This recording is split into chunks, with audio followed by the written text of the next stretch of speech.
நைட்டுக்கு சிக்கன் பிரியாணி செய்யலாம்ட்டு இஞ்சி பூண்டு பேஸ்ட்டெல்லாம் அரைச்சி வச்சு அதுக்கு வெங்காயம் தக்காளி பச்சை மிளகா எல்லாமே எடுத்து வெட்டி க்ளீன் பண்ணி வச்சாச்சு.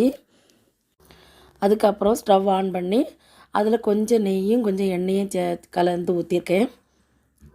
இதுக்கு பிரியாணிக்கு தேவையான ஸ்பைசஸ் எல்லாம் போட்டு அதுக்கப்புறம் அந்த பச்சை மிளகா பல்லாரி இது எல்லாத்தையும் நல்லா வதக்கி எடுத்து அது கூட தக்காளி வாஷ் பண்ணி வச்சுருந்த மல்லி புதினா இது எல்லாத்தையும் போட்டு நல்லா வதக்கி எடுத்துட்டேன்.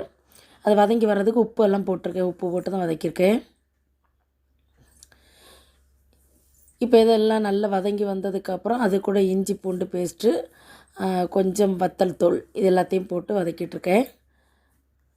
அரிசியை நான் ஒரு அரை மணி நேரம் ஊற வச்சுருக்கேன் எடுத்து. அப்போ தான் கொஞ்சம் சாப்பாடு நல்லா உதிரியாக கரெக்டாக வரும். அதனால் கொஞ்சம் ஊற வச்சுருக்கேன். இதில் அந்த கழுவி வச்சுருந்த சிக்கனை நல்லா போட்டு வதக்கி எடுத்துக்கிட்டு அதுக்கப்புறம் அந்த பிரியாணி மசாலா கொஞ்சமாக வத்தல் எல்லாம் நான் போடுவேன்.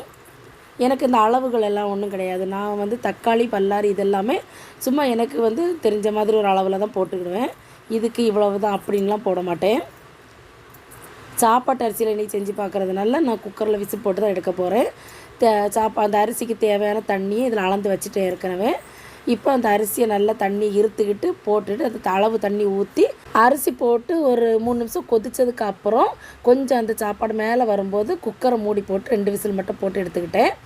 நான் பிரியாணி நினச்சி ஸ்டார்ட் பண்ணி கடைசியில் திறந்து பார்த்தா எனக்கு குலைவாக இருந்தது. ஐயோ எல்லாம் போச்சு அப்படின்னு நினச்சேன். குழஞ்சி இருந்த மாதிரி தான் இருந்தது. ஆனால் எடுத்து தட்டில் வச்சு சாப்பிடும்போது டேஸ்ட் நல்லா இருந்து எல்லோரும் நல்லா இருக்குது அப்படின்னு சொல்லி தான் சாப்பிட்டாங்க. டேஸ்ட்டு சூப்பராக இருந்து. வீடியோ பிடிச்சிருந்தா லைக் பண்ணுங்கள். தேங்க்யூ.